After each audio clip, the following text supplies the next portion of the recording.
будемо потрохи починати. Прошу вибачення за затримку. У нас сучасні інформаційні технології, у нас буде пряма трансляція, тому так, починаємо, що пряма трансляція, вона почалася якраз коли деколи. У нас робоча мова семінару англійська, тому я теж в своєму основному слові перейду на англійську. Good morning, ladies and gentlemen. We are welcoming you in the Central Bank of Ukraine. Today we have a third research seminar in our new research series, which were inaugurated earlier this year by Alexei Krivtsov from Bank of Canada. Then we had a seminar of our German colleagues, and today I'm proud to present Yury Городніченко, the professor, the associate professor of economics in University of California, Berkeley, who will present today his work based on the evidence. A lot of people in this audience definitely know about him, although he's a rather rare guest in Ukraine, but in the last few years, I would say he's coming more often, because as you might also know, Yury is a co-founder of Vox Ukraine initiative.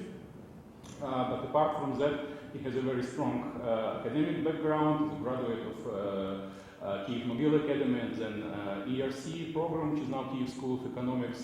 Then he got his PhD from the University of Michigan Ann Arbor, and is working now for quite a lot of years already, getting tenure in the University of California, Berkeley. Yury is a specialist in macroeconomics and international macroeconomics. I'm really proud that he's helping the National Bank of Ukraine quite a lot now. First of all, I'm extremely grateful to him that he was an author of one of the articles in the NBU Vestnik. It's not the first issue of NBU Vestnik, it's the first issue of new NBU Vestnik, which was published in late September. We really appreciate it, and we are very much feeling his support in all respects and so on.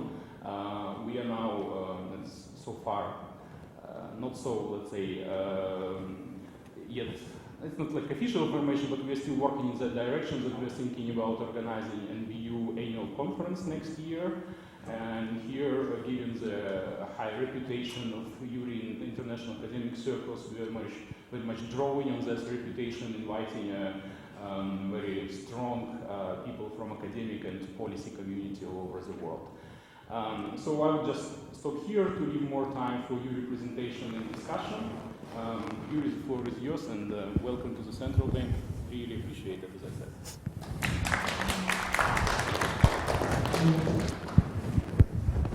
Thanks very much for this very generous introduction. I'm very happy to be here.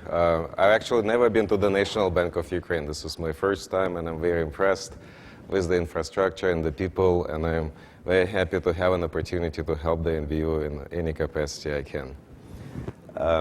Now, this paper is joined with Satan Kumar, Olivier Courbion, and Hassan Afrouzi, and this paper is motivated by a very simple sort of observation. We know in modern central banking that anchoring inflation expectations is an extremely important concept, right? So, we have to manage somehow expectations and make sure that people believe that inflation is going to be 2%, 3%, 5%.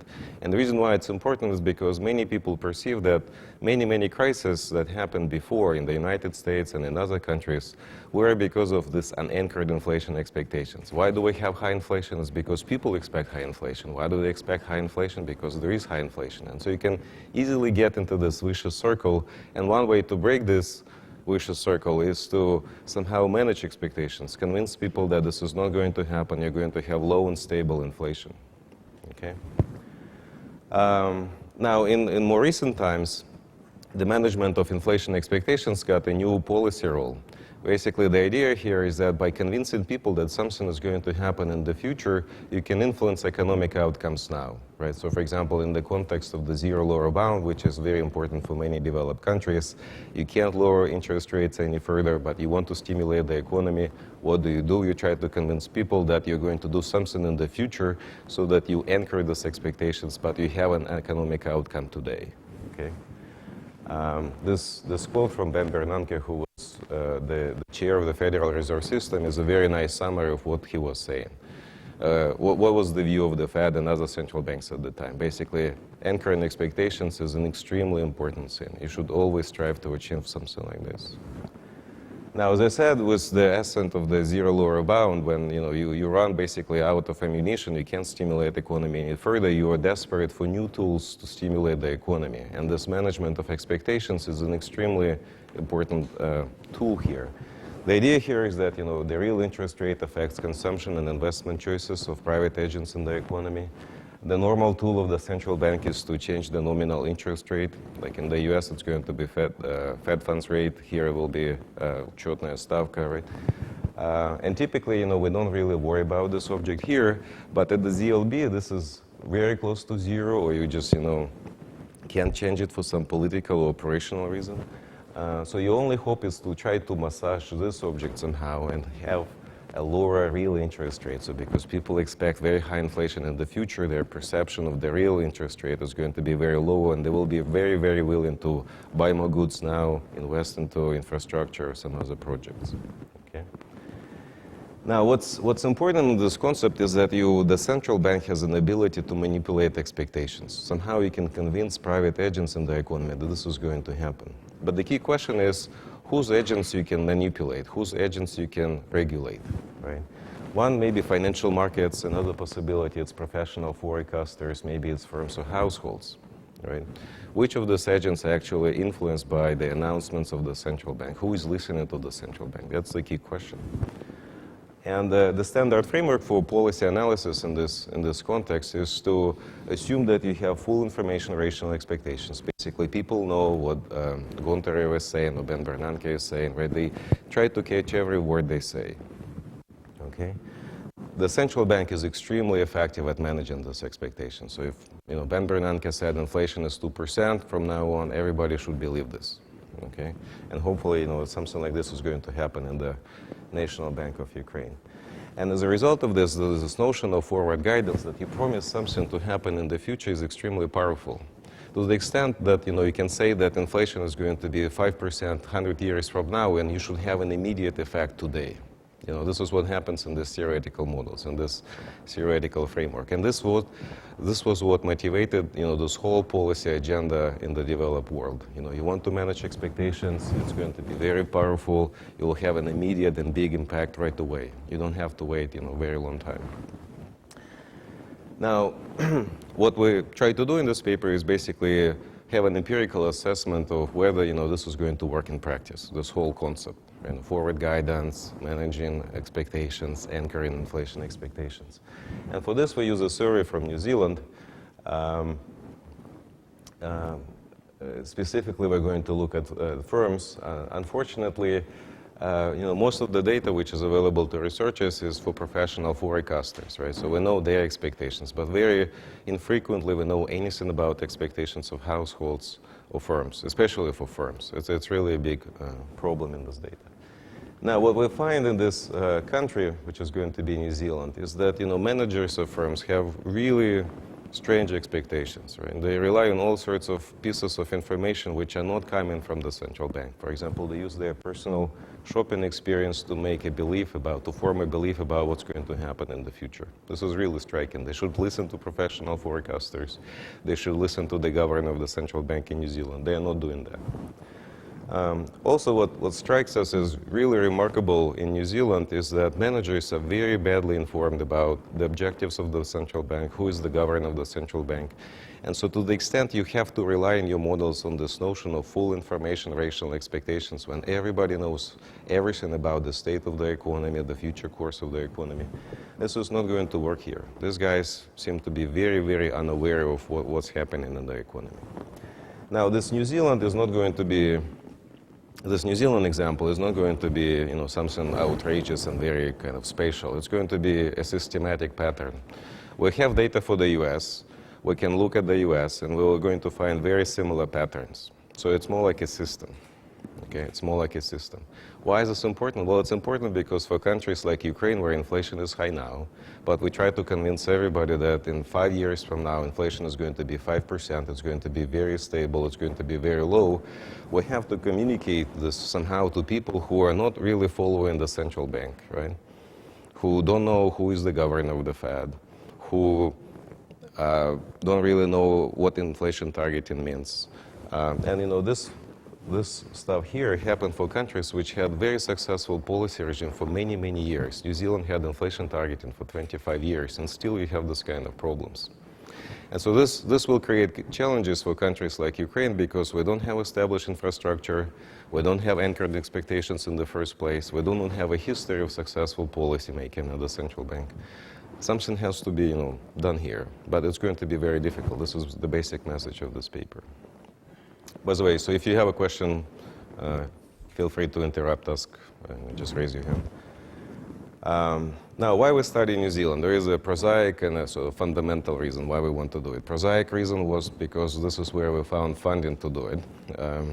The intellectual reason why we want to do this is because New Zealand was the pioneer of inflation targeting. This is now the official target of the central bank in Ukraine, but the first country that actually tried this and showed that it worked was New Zealand, right? Before inflation targeting was adopted, New Zealand was very similar to Ukraine. Very high, very volatile inflation. After that, it became low, much less volatile. And by the time of the survey, we had basically 25 years of experience of very low and stable inflation, right? So if you want to learn something about inflation targeting in this country, everybody should have had an opportunity to observe it working, right? They should have had every chance to learn about it, right? And somehow they actually didn't. Okay. Now, what is the survey? The survey is a random sample of about 3,000 firms from various sectors. You exclude very small firms. Most of them are going to be in agriculture. We feel it's not really a firm, it's more like a household if you have very few employees. It's a survey, so we have to spend a lot of time making sure that the quality of the survey is high. It was a phone interview, but before we call these people, we send them an email and said, hey, something is going to come into your mailbox, or somebody is going to call you. You should be prepared. This is kind of questions we're going to ask you.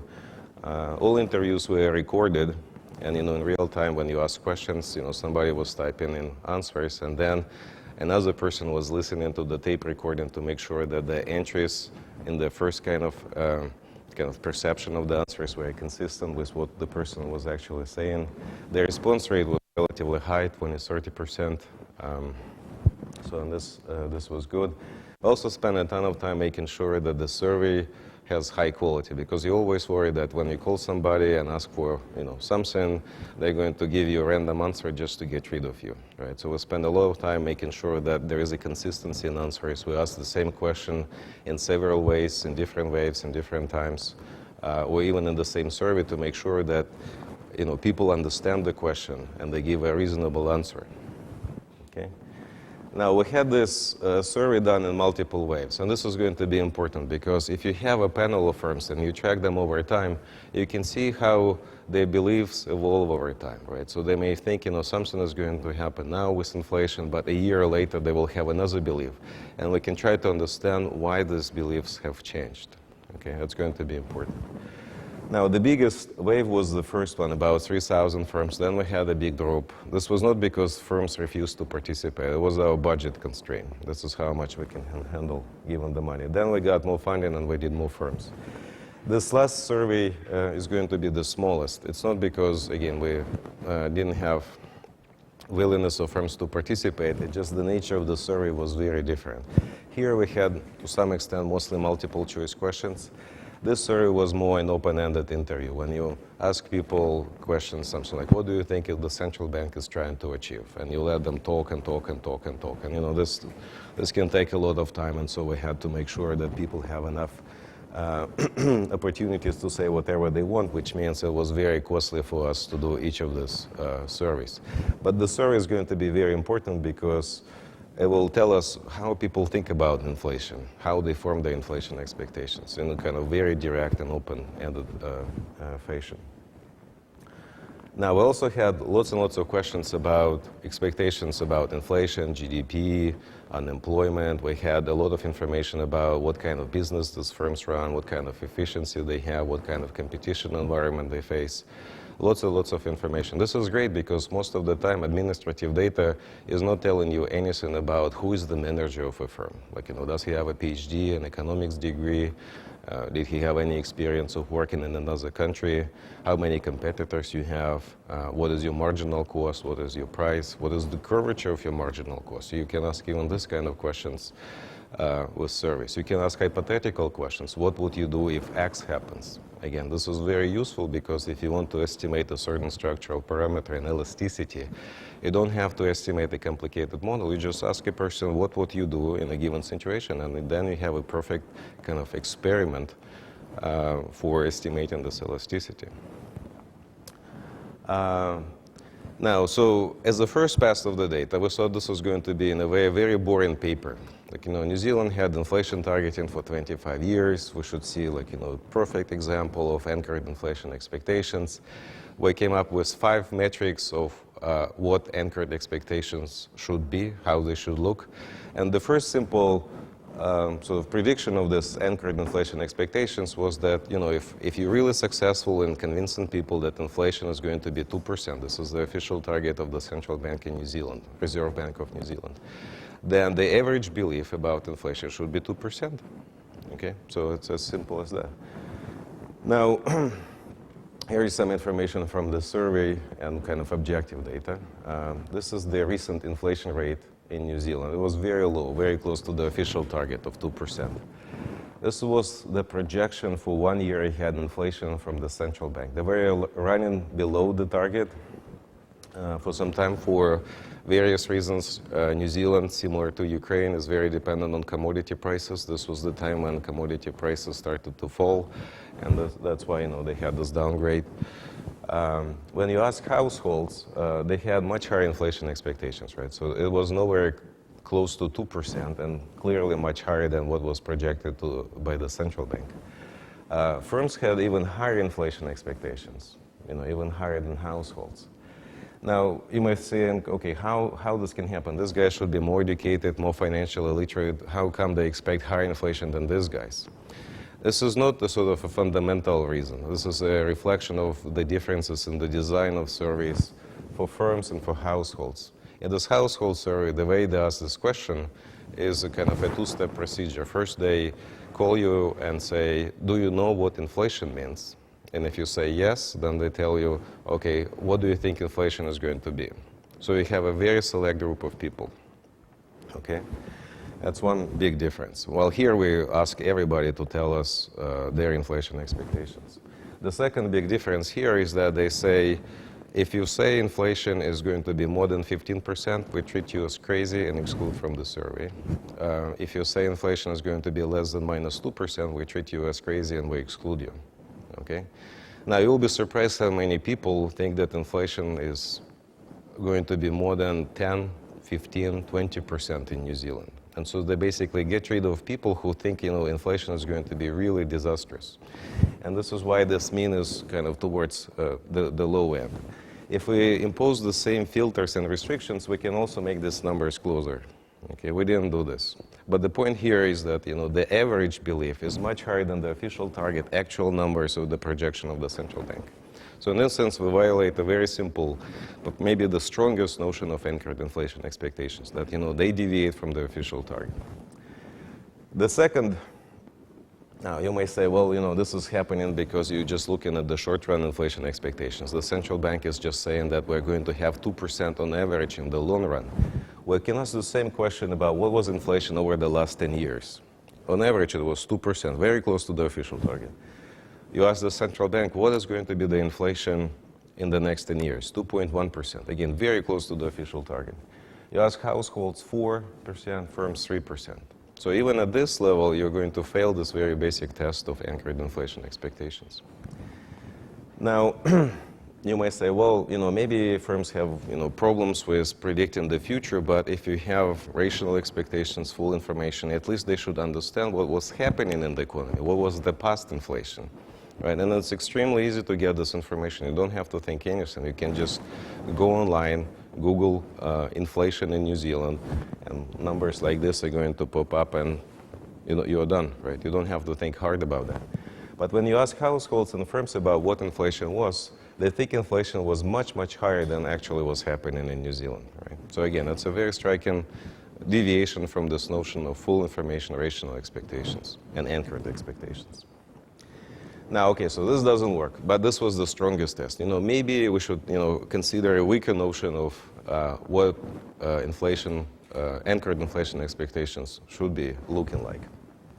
Maybe what should be true is that, okay, maybe we deviate from the official target, but that's okay because, you can have short-term fluctuations in the economic conditions, and, that's why we're going to deviate from the official target. But everybody should agree on this, because if you have full information rational expectations, there should be no disagreement whatsoever about the future course of inflation or past inflation, okay? Now, this is a very easy test to check. You can just look at the histogram of inflation beliefs in New Zealand. You have 5-year ahead inflation, 1 year ahead inflation. This gives you the mass that integrates to 1. It's true that many people think that inflation is going to be 2%, so in this sense it's good. But then you have this huge tail of people thinking inflation is going to be 5%, 10%, and some people even saying it's 15%. So there is a lot of dispersion. That's inconsistent with anchored inflation expectations, because these guys and these guys, if they deviate from 2, they should agree it's going to be 3. And we don't see anything like this. We see enormous dispersion of beliefs. It's inconsistent with anchored inflation expectations.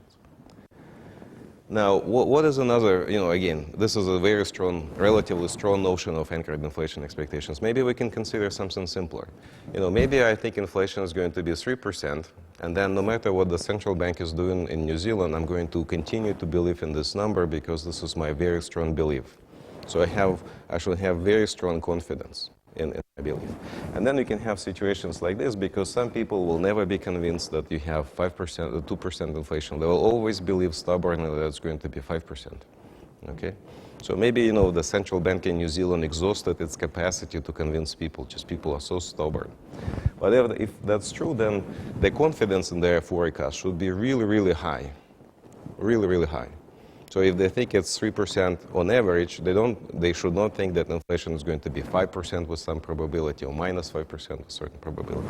It should be very, very concentrated. How you can do this? Well, in the survey, you can ask questions. You can say, okay, here we give you 9 or 10 inflation bins. Okay, inflation maybe between 2 and 4%, between 4 and 6, 6 and 8, and so on. Give us a probability that you assign to each of these outcomes. Okay, and then you have a probability distribution. If you have really anchored inflation expectations, this distribution should be really collapsing, right? So people should really agree that maybe we'll have 5% inflation, but we should never see anything like 25. Now, in contrast, here you see huge uncertainty about the future course of inflation, right? So some people think, 10% inflation is totally plausible, 10-15% inflation is totally plausible.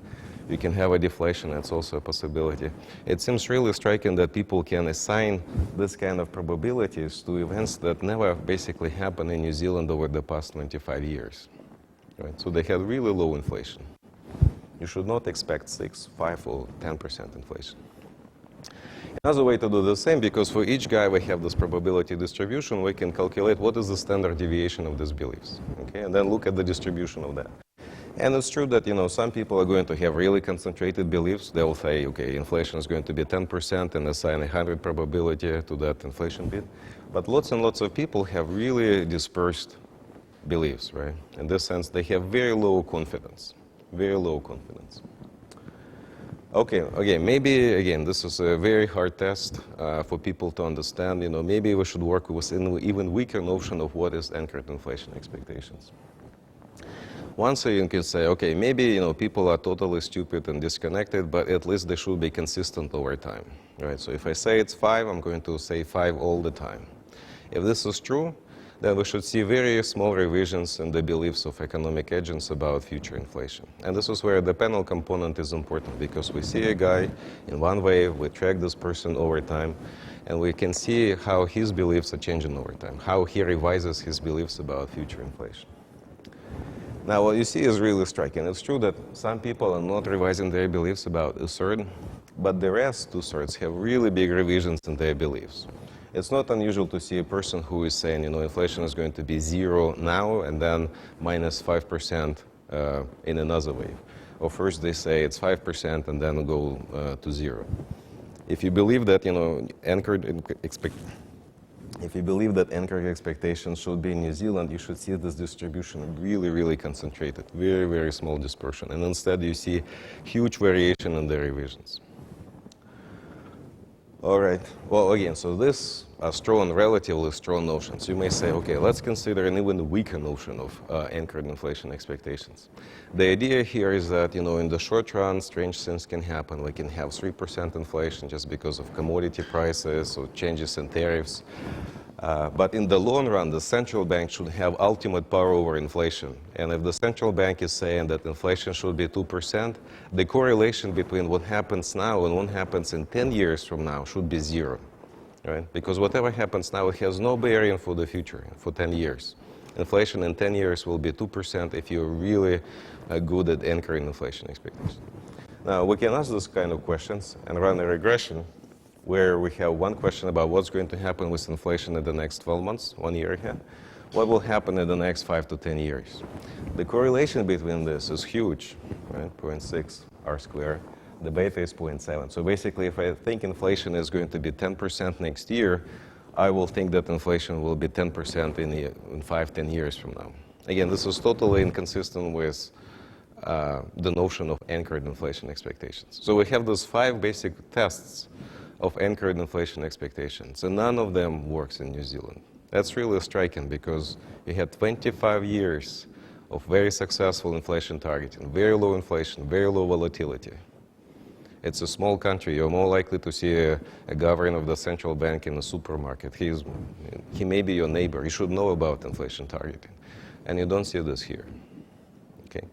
Now, the rest of the paper is going to be, okay, why we have this, how this could happen, and what this means for economists from a positive and normative perspective. Okay, so maybe just managers don't care about inflation because it's so low in New Zealand. Maybe they just checked out and don't pay attention to inflation data. That's a possibility. Maybe they don't understand the concept of inflation, so that's why we have this huge dispersion in the beliefs. Because, they mean different things when they talk about inflation. Maybe they think there is some sort of conspiracy theory that inflation is really high, but the statistical office like Держкомстат is cooking numbers and they always say it's 2%. Or like in Argentina where it's obviously happening. Maybe managers don't know what the central bank is doing, and that's why they have this crazy belief. So the central bank should be working harder to convince people that this is the official target, this is the objective, this is what's going to happen, this is how we operate. Maybe this is the reason. Maybe they know about the targets, but they don't find these targets credible. They say, okay, they promised 2%, but we don't think it's going to happen. Maybe this is what's going to happen. Maybe they don't get the right inputs. People are not crazy, they are not stupid, but they get their information from strange sources or incomplete sources, and that's why they end up with these crazy beliefs about future inflation. Okay, in the rest of this talk, I'm going to basically try to look at all of the series and say, which of them is true or has support in the data and which one clearly is not true. The first question is, do people care about inflation? There is some support for this idea, right? So we ask firms, how much would you be willing to pay for a professional forecast? And they say $140.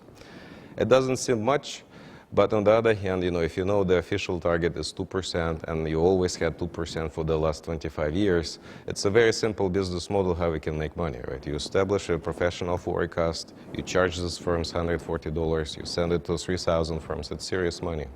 Right, somehow it's not happening. We'll also ask firms, what would you do? It's a hypothetical question. That's the power of the survey. What would you do if inflation turns out to be higher than you expected? Would you change your wages, prices? Would you change your employment or change your investment plans? 75% of firms said they will do something, at least along one of these margins. So they care about inflation, at least to some extent. It's not like they're completely oblivious to inflation. Okay, they should care about that. Now, the next question, do I understand the term of inflation? This is where we have to use this open-ended questions when we say this question, and then they can say whatever they want. And then we had a great research assistant who went over these responses and graded them. right? So we're very good as professors at grading people. Somebody sat down and said, okay, that's the correct answer. I'm going to give you 2 points. If you have a partially correct, I'm going to give you partial credit. I'll give you 1 point. If your answer is still incorrect, I give you 0. 84% correctly defined firms got the maximum grade. Another 10% got partial credit. So they knew its general level of prices, so they knew it's a change. Only very few managers did not understand inflation. They had some crazy notion. So these people know what inflation is. It's not an explanation. Do you think official data is credible? Almost 90% of firms said yes. So it's not because they don't think the statistical office is cooking numbers, right? They believe the official data. It makes sense to them. Okay, so if you have this very different levels of perception and none of this is true, where are these differences are coming from? Okay. Now, one way to approach this problem is to start with a very basic definition of inflation. What's inflation at the aggregate level? That's inflation for specific product categories like milk, housing, cars, gasoline, and then weights that go from the consumption baskets of these households or managers, right? And then you add up these numbers. It's going to be a weighted average. And then the reason why you can have crazy responses about this object is because you have crazy responses about this object or crazy responses about this object, or maybe some correlation between this craziness or this and this. Now, what did we do here? Well, we had a series of questions where we basically said, here you have 7 categories of goods. Tell us what was the inflation for each of those goods and how much weight the official CPI in New Zealand assigns to these weights. Okay. Now here's what we got. So housing prices. Okay, so that's the first object here. People saw that 20% of CPI in New Zealand is purchases of new houses. Okay, the official number is 4%. People thought, that housing prices play a much more important role in New Zealand than, in fact, is true in the data. Stock prices, 8%. In practice, it's 0. Stock prices never go into the CPI. Okay, gasoline prices, basically the price you pay when you fuel your car, right? 20%, 5%. Okay, so they think 20% of CPI is just gas. That's crazy. Car prices, again, they think new cars are much more important for CPI than is true. Cost of rent is approximately correct. Healthcare, more important.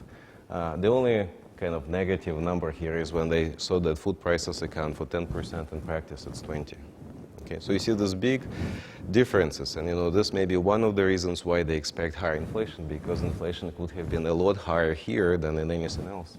Or, for example, here in stock prices, maybe they had a boom in stock prices, and so the general level of prices is rising because stock prices are rising. Okay, that's one answer. Another thing which is striking here, you see this is standard deviations of responses across people. And these numbers are very big, which means there is a lot of disagreement across households about what weight is assigned into the CPI. And most likely it's reflected in the types of goods these households buy. If I buy a lot of housing, I'm going to think, housing is a very important component of the CPI. If I don't buy housing, I don't think it's going to be important, something like this. And so when you have dispersion of beliefs about inflation, in part it's because people assign very different weights to what goes into the CPI. That's one thing. When you ask firms to report inflation for these specific categories, they actually do relatively okay. For example, for gasoline prices, they said inflation was minus 6%. The actual number was minus 7. It's not as crazy as this difference. And also the standard deviation tends to be smaller. So the idea here in these results is that people, if you ask them about specific goods, have a good idea about what was happening with prices. When you start to ask them to aggregate this across goods, categories, and so on, this is where the confusion is going to show up. This is where we start to see problems. Okay. Now, we can do this a little bit more formally when we say, okay, so this is the perceived inflation, this is the actual inflation. Why we see these differences? One source of difference is going to be coming from the fact that we just think, for a specific product category, the perceived inflation is higher than the actual number. Okay, so if you think that inflation is rising for all goods for 5%, when in fact it's only 2%, this number will be positive, and as well as it's just, people have a wrong idea about the general level of prices. Okay, it's not about weights, it's just, from a consistent bias in the responses. Another possibility is that people assign higher weights to goods where inflation was higher. So if the gas prices are going up and they think inflation is going to be, the weight to that is going to be 20% instead of 5%, you're going to overestimate inflation at the general level. And the final term is, some correlation between these two. Okay. Now, when you do this decomposition, you will find that this is the average error, this is the degree of dispersion, it's very high. In terms of levels, a lot of coming from the fact that people think inflation was higher in general than the actual numbers. If you want to understand this number, this dispersion, it's mostly coming from differences in weights. This difference here, that people think weights to, say, gas prices are much higher than actually was, and there is a lot of disagreement about how much this weight is across consumers. Okay. Now, if you have those huge differences in these weights, why people have this belief that, somebody may say 50% of CPI is determined by gas prices, and somebody may say it's 0. Why do they have those differences in beliefs? Okay. Now, to answer this question, we have to, again, go to the managers and ask them open-ended questions. How do you typically form your inflation expectations? How do you arrive at these numbers? Okay. Now, again, this was a long list of kind of laundry list of, what can happen, and we had somebody to sit down and read through these answers and give us, a few categories so that we can aggregate and have some pattern in this. And typically, you can assign these responses, the sources, or kind of the ways of forming these expectations in 4 broad categories. One would be they read newspapers, watch TV, and that's how they form their inflation expectations. Maybe meeting your colleagues, counterparties in other firms, suppliers, something like this. Shopping experience, basically, I go buy stuff in the supermarket that gives me an idea about prices. Or maybe I just look at what happens with prices of competitors and suppliers. If they raise their prices, I think inflation is high, something along these lines. Now, the media is going to be very important. Half of the people use media to form their inflation expectations. They listen to radio, they watch TV, they read newspapers. They tend to have relatively okay forecasts and backcasts. Remember, the official target is 2%. The unconditional average is much higher. What's striking is that half of the people use shopping experience to form their inflation expectations, right? So if I buy a lot of gas, I will think that CPI is going to be assigning a big weight to gas prices. Okay, if I buy lots of imported goods and exchange rate is changing, I'm going to say, aha, it's all about exchange rate, and I may assign some price and weight to that as well. Okay. Now,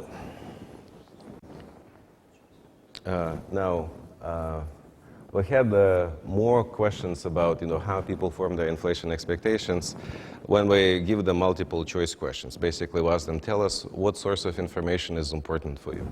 88% of people said that personal shopping experience is extremely informative for their inflation expectations. That's really striking because what you buy is not really important for your market most of the time, right? You should not use your personal experience to form inflation expectations. 76% look at gas prices. Again, that's huge because, gas is only 5% of the consumption basket. You should not look at that number as an indicator of inflation, really. But, 76% of managers do that. Only 20% of firms use professional forecasts. Okay, it's really striking. People just don't want to get information from these guys. It's surprising to us. Now, it seems like shopping experience is a very important part of inflation expectations formation process. But another story may be that the central bank in New Zealand does not have credibility. Or maybe the central bank is just not very good at communicating their messages to the general public. Now, what can we do here? We can ask a series of questions. We ask a very simple question. Can the central bank in New Zealand control inflation in the next 5-10 years? Almost 100% said yes. Okay, that's the correct answer, right? So if you have inflation targeting and the central bank is really capable of achieving this target, it should be 100. Over the next 12 months, the answer should be maybe 50-50, maybe less, because in the very short run, the central bank cannot really affect inflation. It's kind of gradual, slow-moving process. Yet, we find almost 100% of people said the central bank can control inflation even in this very short horizon. So, the central bank should not be able to do this, but I think they can. So it sounds like the credibility is not a problem. People in New Zealand really believe in this institution. They think, they will be able to manage inflation, and yet somehow they end up with this crazy, very high dispersed inflation expectations. Now, so then we started to think, okay, so maybe we should just check, if they know what the central bank is trying to achieve. And we had 3 basic questions about that. Okay, so the first question was, what is the main objective of the Reserve Bank of New Zealand? And we gave them some options: keep exchange rate, promote full employment, keep interest rates low and stable, keep inflation low and stable, help the government to finance its spending. The correct answer is this. You should also understand that we cannot tell them inflation targeting, because they probably don't know what this means, right? You have to frame a question in a way that, it's understandable to people. Now, what was the response rate? The correct answer was picked by 30% of people. It seems really, really low, given that they had this regime for 25 years, and, whenever you listen to what these central bankers are saying in New Zealand, they kept saying inflation will be low and stable, low and stable, low and stable, and yet only a third of people know about this. Another way to get a quantitative sort of perspective on this is a multiple choice question, right? If you pick your answers at random, right, this number should be 20%. So it sounds like 30% know about this, but if you compare it to 20%, it means the treatment effect of the central bank was only 10%. It's very, very low, very unsuccessful to this extent. Then we said, okay, maybe it's a very abstract concept, maybe we should ask something more basic. We said, okay, who is the governor of the Reserve Bank of New Zealand? Okay, we gave them 5 options. I don't know. This is the current guy. This is the guy who was the governor of the bank 2 years before the survey. He stepped down, and this was replaced by this person. Being English, the Minister of Finance. This was a totally random person. He is a soccer teammate of our co-author in New Zealand. He knows nothing about monetary policy. So we just wanted to have somebody totally unrelated, and we found this guy. Now, what was the response rate? Only 30% of people knew that the current governor is this guy, Wheeler. 40% continued to believe that the guy who left the office 2 years ago is still the governor, right? It was really striking to us. After 2 years, they still thought he's the guy. 20% of people thought it's Minister of Finance. This guy was very happy, Charles Colley, that 10% of people think he is the governor. Actually, we were surprised that, so few people didn't choose this option, right? If you don't know, just say, I don't know, but somehow they felt like, okay, one of these guys have to be. Anyway, so that was really striking to us. Then we said, okay, so suppose we ask them the following question. Okay, so if the central bank is trying to achieve some level of inflation, what kind of level of inflation you think it's targeting, trying to achieve, right? And we gave them a bunch of numbers, 1, 2, 3, and they basically had to pick one of these. 12% of people picked the right number, 2%. Now, the mandate of the Reserve Bank of New Zealand is saying it's 2% plus minus 1%. So maybe, this is not a crazy number, this is not a crazy number. If you add up this, you get 40% or something like this. But the rest, 60%. So inflation is much higher. I mean, the target of inflation of the central bank is much higher. This was really surprising to us because you should not see these numbers here. You should see something in here. So when you look at this, only 10% of firms, of managers, correctly answered 3 questions, right? The rest, 90% had at least one mistake. Most firms had multiple mistakes. The guys who answered questions correctly, they have very good forecasts. Like, they knew it's the target, the average was 2%. It was very concentrated around the official target. The guys who had at least one mistake, they had a much higher inflation forecast, they had a lot more dispersion. So in this sense, it was really, really striking that, you have this group of very informed people and then basically people who have no clue, okay, about inflation. So it seems like, there is a problem here. Now, the Reserve Bank of New Zealand, they take great pride in their communication strategy. right? They say, well, we use Facebook, we use Twitter, we use email subscription to communicate our messages. And we felt like, okay, so given what we know about, what people know about the central bank, how do they hear about the central bank? What kind of sources of information, media, is important for their inflation expectations? We had newspapers, TV, monetary report, RSS subscription, Twitter, email, treasury report, monetary report. This was probably the most important part for the NBU. And we asked these people to give us a grade for each of this source of information. If it's an extremely important, you give 6. If it's totally irrelevant, you give 1. Then you calculate average across people.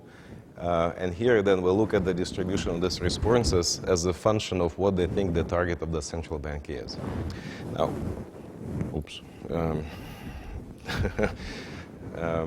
So if it's 2%, many people read the report. They read even treasury reports. They follow media and newspapers, so that's good. But as you go in this direction, very few people start to read the report. Most people don't know what it is. They don't look at the treasury. They don't look at inflation kind of type of information in the standard media. But what was striking is that all this new media, Twitter, Facebook, they basically have no bearing whatsoever for those people. They don't care. So it's as if it goes to outer space and it has no effect whatsoever. So if the central bank in Ukraine is trying to communicate to the public, it should expect that all this new media are going to have zero impact on inflation expectations. Okay. Now we try to understand also maybe there is some fundamental reason why people don't pay attention to inflation. Maybe it's a function of the degree of competition, the level of education of the manager, the slope of the profit function, some sort of incentive effect. And we show in the paper that you can run these regressions and you'll find some explanation. But the R-square in these regressions is very small. Lots of things are not explained. But it's not just junk and noise, right? So there is something going on here. You can have fundamental forces which determine the desire of people, their incentives to collect and process information, to know something about inflation expectations. Okay. Now, is New Zealand crazy in this? Okay. Maybe it's somebody said it's a country of hobbit, they don't understand the same, so we should not be surprised. Well, what we did in the rest of this paper, we said, okay, we're going to look at the US, a very big country which had some form of inflation targeting for a long time. The official target started recently, but de facto it was going on for a long time. And maybe, we can try to look for, similar patterns, do similar tests on the US data and see if there is something similar there, okay? Now, there is no firm survey in the US, but you have big surveys of households. There is the Michigan Survey of Consumers and Survey of Consumer Expectations. This is run by the New York Fed. This is run by my home institution, University of Michigan. And in addition to this, we'll use a lot of polling data. Like, when somebody calls Pew Research or Gallup and say, what do you think is going to happen? Or what do you think about the president? Or what do you think about the Janet Yellen or Ben Bernanke? This kind of data. Okay. Now, first two tests run it. The average expectation should be close to the official target, 2%, very little dispersion. Now, this is the official data in for CPI, okay? Very low, 2%. There was a big drop because gas prices fell in this quarter. But on average, it's kind of close to 2%. This is 1 year ahead projection from the Fed. Very close to 2%. 10 years from now, 5 years from now, they always say it's 2%. It's not, I don't think it's a forecast. They just say it's going to be 2%. You ask professional forecasters, almost invariably 2%. Almost invariably 2%. Very little disagreement. These beliefs are extremely concentrated. They all think it's going to be 2%, more or less. You talk to households, they have much, much, much higher inflation expectations. In the short run, in the long run, a huge degree of disagreement, very similar to what we saw in New Zealand. If you don't believe the Michigan survey, you say, these guys in academia don't know what they do. You talk to people at the Fed who took it seriously, spent millions of dollars to make it working. They also have very high inflation expectations and a huge dispersion of beliefs. So it's not just Michigan guys. It seems like it's a general pattern. It's a very robust result. And if so, these first two tests go away. Okay, we failed. Very similar to New Zealand. All right. Now you may say, well, maybe these guys don't know what the official target is and so on. What was the history? It's true that, over time, these inflation beliefs were kind of moving closer to each other. You may say, well, maybe you have one crazy guy who is saying inflation is going to be 1,000%, and you should look at the median. You look at the median and you get very similar results. Somebody said, well, it's okay because, these guys have very stable average, right? So they continue to believe 4% all the time. Now, to answer this, you can just look at kind of magnify this more recent data and see how averages and medians were evolving over time. And you see, again, big variation. In the mean, you can have like 7% in one of the months or quarters. In another one, you have something a lot less than 2%. You see a lot of variability. If you have anchored inflation expectations, you should see like a flat line, nothing moving, or very little variation. You don't see anything like this. Okay? That's a problem. Now, about confidence in their forecasts. Again, in the New York survey, they asked people to assign probabilities to different inflation buckets. What do you think the probability inflation will be between 0 and 2%, 2 to 4, 4 to 8? It's true that many people think it's going to be about 2%, but then you have this huge tail of people thinking you will have a massive deflation in the U.S., and then a mass of people thinking inflation will be like 4, 10, more percent. It seems totally crazy. This has never happened in the U.S. over the last 25 years or so.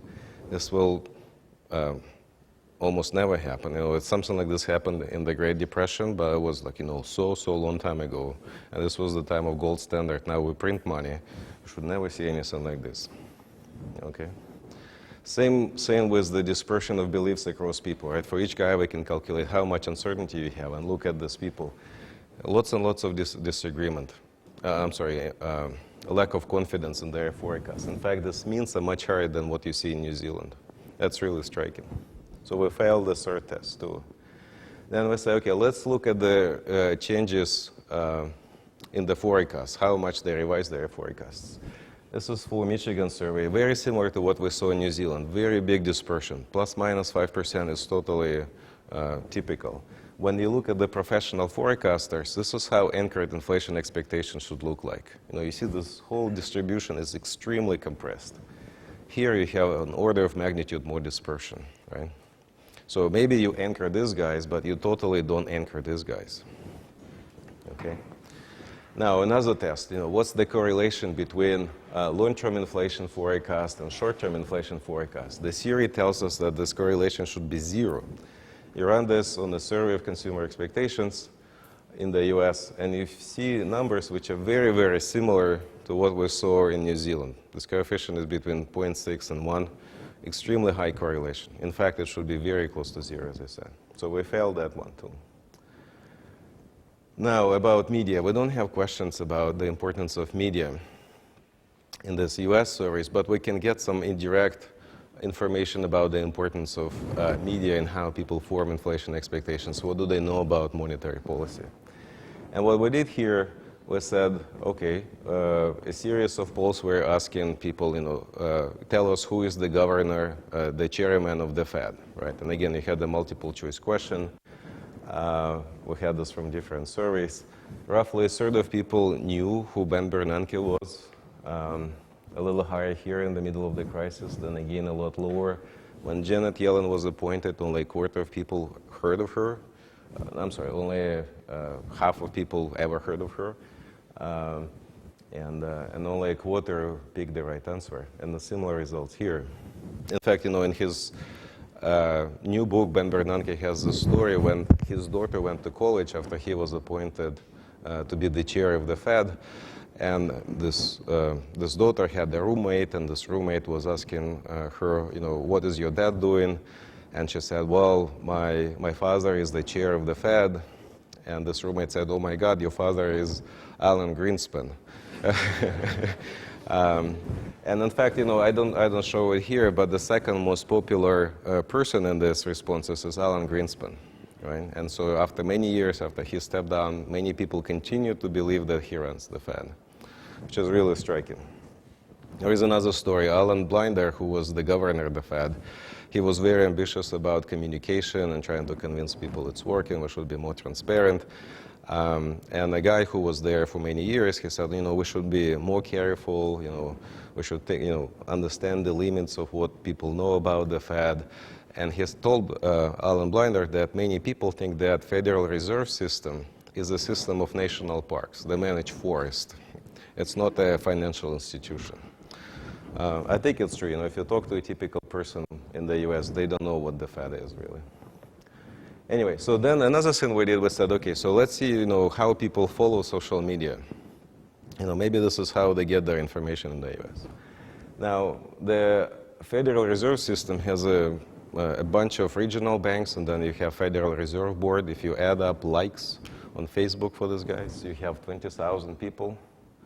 It's not a lot, actually. I was a little surprised by how small it is. And it has about 700,000 followers on Twitter. Now, US is a much bigger country, right, than Ukraine or New Zealand. Maybe this is, okay or not okay. To put this in the perspective, we calculated similar Facebook likes and Twitter followers. FBI has many more likes, many more followers. CIA, okay, so if you may say, okay, they care about something domestic, that's why FBI is so important. CIA has zero bearing on the lives of people in the US. They have many more likes, about the same number of followers, okay? Paul Krugman, he has twice as many followers, right? So he is much more effective at communicating than the Fed. The whole Fed, right? Thousands of people. Now, these two guys are saying basically kill the Fed, stop the Fed, get rid of the Fed. They have many more likes and about the same number of followers. Right? So if the Fed is trying to communicate something to the public, these guys have no idea. Okay. Now, here is another way to get this message, okay? So there is a strong research agenda in computer science and in social sciences. When you can look at frequencies or intensity of searches, it tells us something about what people care about, okay? So if people search intensively for flu or exchange rate, this is high on their agenda. Now, what we did here, we said, okay, let's pick, a list of macro variables like unemployment, GDP, inflation, and, construct time series for searches for those keywords. Okay, and then pick a word which is completely unrelated to anything economic, like puppies, maybe kittens, it doesn't matter. What's striking here is that first, this line is really flat. Okay, so even in the middle of the crisis, people didn't search for unemployment, GDP, or inflation, so it was kind of completely unrelated to their lives. For puppies, you had an upward trend. I don't know if it's demographics or what, but that was really striking, that the level of attention people allocate to macroeconomic variables, the Fed, is extremely low. So if the Fed is trying to manipulate these expectations, people are not listening. They don't care. This is the limit of the forward guidance. You try to convince somebody that you will do something in the future and you see no reaction. It's not because people are not believing you, it's just they don't listen to you. That was really striking to us.